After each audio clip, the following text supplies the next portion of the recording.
Hey ENFPs, I made this video because I want to help you find the right match for you as an ENFP. And there's lots of advice and lots of people out there with different theories about who you should date as an ENFP. And for me, I think there is only one right answer. The truth is, it depends on the ENFP. So what I've noticed is there are some ENFPs that have had more difficult upbringing and have had more difficulties growing up. And often if you're an ENFP that has had a difficult childhood or upbringing, it's more natural for you to go for another partner that's more introverted, perhaps somebody that can bring you stability, perhaps somebody that can help you create balance and structure. Now, there is another group of ENFPs, and those are the ENFPs that enjoy taking risks, trying new things, and going out into the world. And ENFPs that are very outgoing and very active and that have been more comfortable growing up might actually do well with another partner that's also extroverted. So ultimately it comes down to what kind of experiences you've had as an ENFP. And what I've noticed is, experiences and differences can vary. And that's why we disagree so much about type.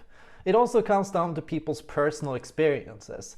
People will have seriously one bad relationship with one personality type, and then they'll use that bad experience to justify hate and anger towards that personality type. And it goes further than that, because you have one bad experience with one personality type and suddenly you decide you know everything about relationships and happiness, and you go like, oh, so yeah, I've had one good relationship with this personality type and therefore I only want to date this personality type and I exclusively want to go for this personality type. Sometimes people will look for relationship compatibility charts and they'll go like, oh, I'm an ENFP, so I should go for an INFJ or an INTJ, right? And then you'll go like looking for INFJs and INTJs and you'll be like, hey, first date, can you take a personality test? Oh, ENFJ, sorry, almost good, but not perfect. I need myself an INFJ or an INTJ. And here's the thing, different personality types can offer you different things. So what could an INFJ offer you as an ENFP?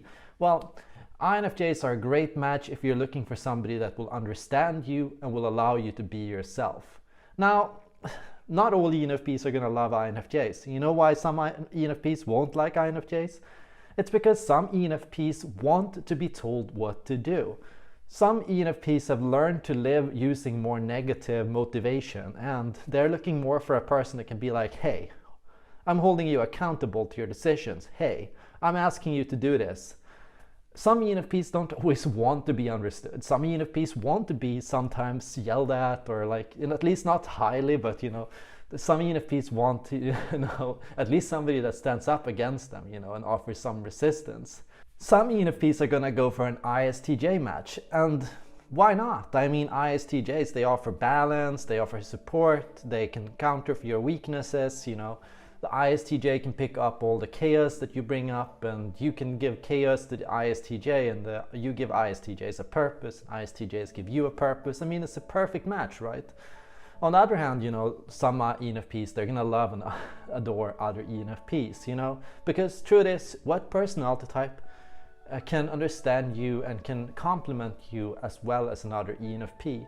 The truth is, if you're two ENFPs or if you're with an ENTP, you'll have this kind of balance where you can bounce off each other's. And isn't it cool that you can finish each other's sentences? Isn't it nice to talk to somebody that knows how you work? Isn't it nice to be with somebody who works the same way you do, so you can complement and build off each other's and support each other's?